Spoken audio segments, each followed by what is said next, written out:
வணக்கம் நண்பர்களே. நாம் இன்றைக்கி பார்க்கக்கூடியது பார்த்திங்கன்னா ஒரு ஆரோக்கியமான தகவல் தான். எல்லாருக்குமே பார்த்திங்கன்னா இப்போது குளிர்காலம் ஆரம்பிச்சிருச்சு. அதனால் பார்த்திங்கன்னா நுரையீரலில் வலி, அதே மாதிரி சளி எல்லாமே கூடக்கூடிய சூழ்நிலையாக இருக்குது இல்லையா? அப்போ பார்த்திங்கன்னா அதனால் அவங்களால மூச்சு விட முடியாமல் சிரமப்படுறாங்க. நைட்டில் சரியான தூக்கம் இல்லை அப்படிங்கிறது தான். அதுக்கெல்லாம் ரொம்ப ஈஸியாக நம்ம ரெடி பண்ணிக்கலாம். நம்ம வீட்டிலேயே ரெடி பண்ணக்கூடிய விஷயந்தான். முடிஞ்ச அளவுக்கு பார்த்தீங்கன்னா, உங்கள நீங்களே ஆரோக்கியமா நீங்களே கவனிச்சுக்கங்க. அதுதான் ரொம்ப ரொம்ப முக்கியம். மாத்திரை, மருந்து, ஊசி அத நோக்கி போகும்போது பார்த்தீங்கன்னா, அடுத்தடுத்த விளைவுகள் ஏற்படும் அப்படிங்கிறது தான். ஏன்னா, சளி தொந்தரவு வருதுன்னா ஒண்ணும் இல்ல. நம்ம மிளகு ரசம் வச்சு குடிக்கலாம். அந்த மிளகு ரசம் வைக்கிறதுல பார்த்தீங்கன்னா, சில மூலிகைகள அதில ஆட் பண்ணலாம். எல்லாம் நமக்கு தெரிஞ்சதுதான். தூதுவளை இருக்கு, கருவேப்பிலை இருக்கு. அதே மாரி கண்டங்கத்திரி இலைய போடுங்க. இல்ல கண்டங்கத்திரிய போட்டு செய்யலாம். ஆடாதொடை இலை இருக்குது, கற்பூரவள்ளி இருக்குது, துளசி இருக்குது. இது எல்லாமே பார்த்தீங்கன்னா அரைச்சு நீங்கள் ஒரு விழுதா எடுத்து அதை ரசம் வச்சு குடிச்சிங்க அப்படின்னா உடம்புல இருக்கக்கூடிய அந்த சளிங்கிறது பார்த்தீங்கன்னா உங்களுக்கு சீக்கிரமாக வெளியே வந்துடும்.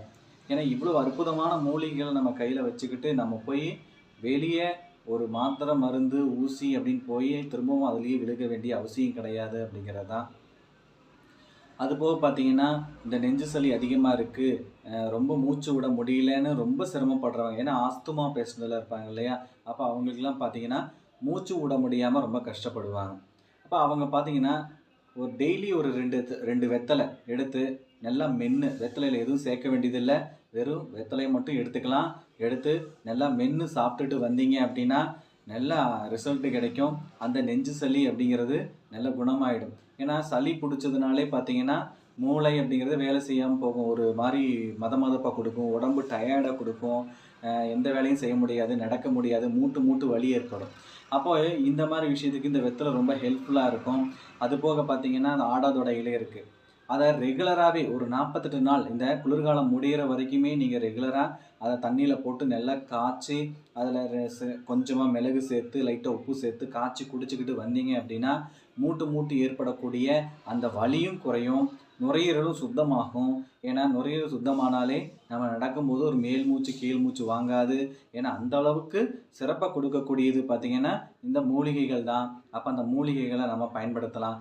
அது கூட பார்த்தீங்கன்னா, இன்னொரு விஷயம் என்ன அப்படின்னா, அ இந்த ஆண்மை சம்மந்தமான விஷயங்களுக்கு கேட்டிருந்தாங்க. அது என்ன அப்படின்னா, ஆண்மை சம்மந்தமான விஷயங்கள் அப்ப வருது அப்படின்னாலே பார்த்தீங்கன்னா, நரம்பு சம்மந்தமான பிரச்சனை அவங்க உடல்கள்ல இருக்கு அப்படிங்கிறது தான். அப்போ ரொம்ப அயர்ந்து போகுது. ஒரு வேலை செய்யும்போதே பார்த்தீங்கன்னா, ரொம்ப அயர்ந்து போகிறது அப்படின்னு வந்தாலே பார்த்தீங்கன்னா, நரம்பு சார்ந்த விஷயங்கள்ல வந்துரும். அப்போ அத நம்ம எப்படி குணப்படுத்திக்கலாம் அப்படின்னா, மாதுளை முத்துக்கள், அதாவது மாதுளை பழத்த நாம அப்படியே ஒரு டெய்லி ஒரு பழம் மென்னு சாப்பிட்டுக்கிட்டு வந்தோம் அப்படின்னா, நரம்புக்கு நல்ல பலத்த குடுக்கும். அதே மாரி ரத்தத்த உற்பத்தி படுத்தக்கூடிய அமைப்புல இருக்கும். அப்ப நீங்க ரெகுலரா எடுத்துக்கிட்டு வரலாம். அப்படி எடுத்துட்டு வரும்போது பார்த்தீங்கன்னா, உங்களுடைய நரம்பு பலமடையும். அப்படி நரம்பு பலம் அடையும்போது பார்த்தீங்கன்னா, அதாவது ஆண்மை குறைவு அப்படிங்கிறது உங்களுக்கு சரியாகக்கூடிய அமைப்புல இருக்கும். அதனால பார்த்தீங்கன்னா, இந்த மாரி நம்மளுடைய மூலிகை உணவுகள் அப்படிங்கிறது நம்மள சுத்தியே இருக்கு. அத பயன்படுத்துவோம். அத பயன்படுத்தி ஆரோக்கியமா எப்படி வாழலாம் அப்படிங்கிறது தான்.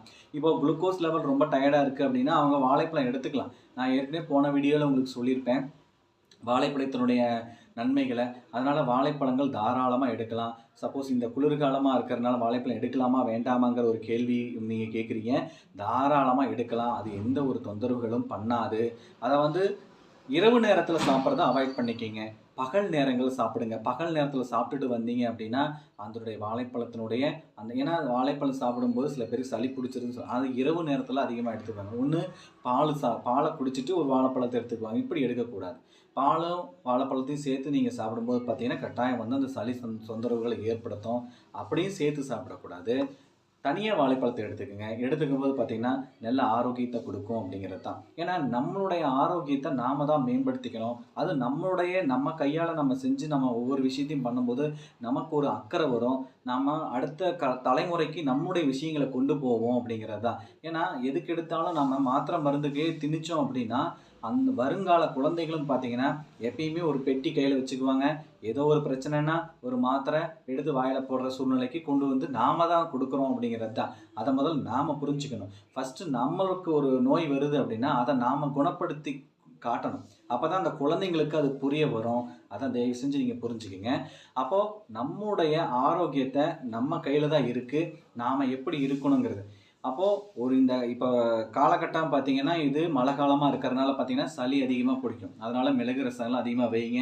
அதே மாதிரி குடிக்கக்கூடிய தண்ணி அப்படிங்கிறது பார்த்தீங்கன்னா, தண்ணியில் கொஞ்சம் ஜீரகத்தை போட்டு சுடு பண்ணி அதை குழந்தைங்க ஸ்கூலுக்கு போகிறாங்க அப்படின்னா பாட்டிலில் ஊற்றி அதை கொடுத்து அனுப்புங்க. நீங்கள் ஆஃபீஸ் போகும்போது உங்களுக்கும் தண்ணி தனியாக அந்த சீரக தண்ணியை பாட்டில் அடித்து கொண்டு வாங்க. இப்படி நீங்கள் அதை ரெகுலராக இந்த மழை காலம் குளிர்காலம் முடிகிற வரைக்கும் குடிச்சிக்கிட்டு வந்தீங்க அப்படின்னா இப்போ ஏற்படக்கூடிய இந்த சீசன் டைமில் வரக்கூடிய சளி தொந்தரவுகள் இருக்காது. ஏன்னா சீரகத்தை போட்டு நம்ம தண்ணியை ரெகுலராக எடுத்துகிட்டு வரும்போது பார்த்திங்கன்னா உடம்பு சீராக வச்சுருக்கும். எந்த ஒரு நோய் தொற்றும் ஏற்படாமல் பார்த்துக்கும் அப்படிங்கிறது தான். அந்த சீரகத்தை காய்ச்சும் போது லைட்டாக மஞ்சள் சேர்த்துக்குங்க. இன்னும் சிறப்பாக வேலை செய்யும். அதை ஏன்னா மஞ்சள் நமக்கு தெரிஞ்ச விஷயம் தான், ஆன்டிபயோட்டிக்காக வேலை செய்யக்கூடிய விஷயம் இல்லையா? அப்போ அதை நம்ம எடுத்துகிட்டு வரலாம். சரிங்களா? அப்போது நம்ம உடலில் இருக்கக்கூடிய விஷயங்கள் சரியாகும். அதே மாதிரி பார்த்திங்கன்னா குழந்தைங்களுக்கெல்லாம் பார்த்திங்கன்னா அந்த சளி பிடிக்கிற டைம் இருக்கிறனால பார்த்திங்கன்னா வேப்பிலையை கொடுக்கலாம். குழந்தைங்க வேப்பிலையை அதாவது சாப்பிட கஷ்டப்படுறாங்கன்னா அரைச்சி அதை விழுதாக கொடுங்க. கொடுத்துட்டு வரும்போது பார்த்திங்கன்னா, ஏன்னா இந்த குளிர்காலத்தில் மழை காலத்தில் குழந்தைங்கள் அதிகமான உணவுகள் சாப்பிடும்போது அது ஒரு நோய் தொற்றாக ஏற்படும். அதனால் பூச்சி அப்படி தொந்தரவுகள் ஏற்படக்கூடிய அமைப்பில் இருக்கும். அவங்களுக்கு மலச்சிக்கல் சம்மந்தமான விஷயங்கள் வரும். அந்த குழந்தைங்களுக்கு அது தெரியாது. ஏன்னா அது வயிறு சம்மந்தமான வயிறு வலிக்குது அப்படிங்கிற தொந்தரவுகள்லாம் இந்த காலகட்டங்களில் வரும். அதனால் வேப்பிலையை முடிஞ்ச அளவுக்கு ஒரு நாள் விட்டு ஒரு நாளோ இல்லை 3 நாளைக்கு ஒரு வாட்டியோ சின்ன ஒரு உருண்டையாக குழந்தைங்களுக்கு கொடுங்க. கொடுத்துட்டு வரும்போது பார்த்திங்கன்னா அவங்களுக்கு இந்த வயிறு சம்மந்தமான வலி வராது. நல்லா இருப்பாங்க, ஆரோக்கியமாக இருப்பாங்க. நாம் ஆரோக்கியமாக இருக்கணும் அப்படின்னா நம்மளுடைய கையில் தான் இருக்குது. மேலும் இது போன்ற வீடியோக்களை பார்க்குறதுக்கு லைக் பண்ணுங்கள், ஷேர் பண்ணுங்கள், சப்ஸ்கிரைப் பண்ணுங்கள். நன்றி. மீண்டும் இன்னொரு வீடியோவில் சந்திப்போம். வணக்கம்.